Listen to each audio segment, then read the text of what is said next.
Hai, Assalamualaikum semua.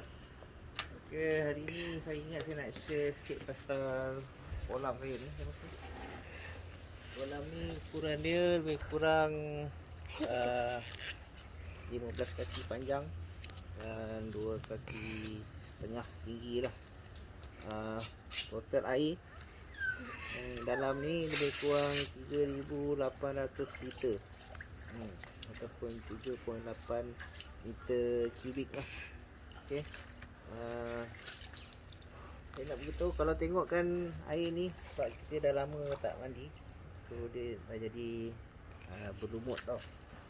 So surface dia agak licin, that's why dia mengeluarkan bau yang kurang enak lah. So actually saya nak beritahu, kita ada cara untuk hilangkan bau busuk ni. Satu dengan kaedah menambah klorin dan juga menggunakan pump lah, kita bersihkan air. So kalau tak perhatikan dekat sini, ni pump dia. So, ni pump, air akan sedut masuk daripada sini, cuci. Dalam ni ada filter. Filter ni nak kena cuci juga. Kalau lama-lama nanti pressure dia akan kurang sebab banyak panas ni. Banyak sampah dah melekat kat situ. So dia akan keluar kat sini. Kalau tengok ni, nampak ni. Ni semua ni lumut-lumut lah. Alga yang telah terjadi disebabkan air yang tidak dibersihkan.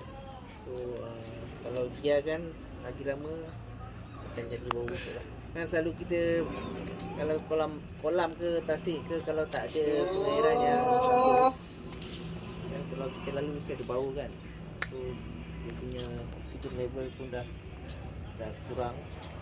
Itu sebab je lah yang kenapa kita perlu buat maintenance lah untuk kolam. So untuk maintenance sebenarnya tak mahal. Untuk sebuah kolam ni actually meter bil saya pada bulan lepas tak banyak yang naik pun, masih lagi dalam lingkungan RM30 sebulan. Dan air ni sebenarnya kita tak perlu tukar pun, kita kena just cuci je. Okay, pause. Okay, kat tangan saya ni, ini adalah klorin kita gunakan untuk mengatasi masalah lumut ni dan juga greenish ni. So untuk mengatasi masalah lumut dan juga greenish ni, kita kena maintain dia punya klorin dan juga pH level pH level dia ada satu ikatan yang kita boleh check. So ini klorin ni kita letak dekat dalam suction pipe ini. Kita letak dalam dia. So nanti air mengalir yang akan masuk ke dalam filter akan menarik sekali klorin tu dan akan menguji. Jadi membersihkanlah air di dalam kolam ni.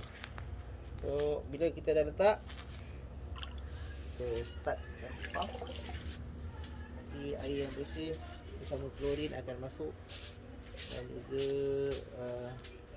selain daripada itu kita akan letak ubat pH untuk mengekalkan pH level. Untuk kotoran yang hitam-hitam dalam tu, banyak. kita akan gunakan vacuum. Vacuum tu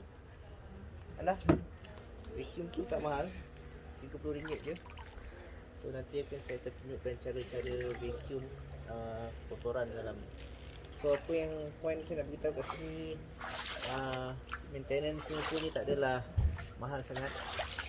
Dulu sebelum saya beli tangki ni, saya risau bil air saya akan naik, tapi sebenarnya kita guna balik air yang sama. So sekali je lah kita letak,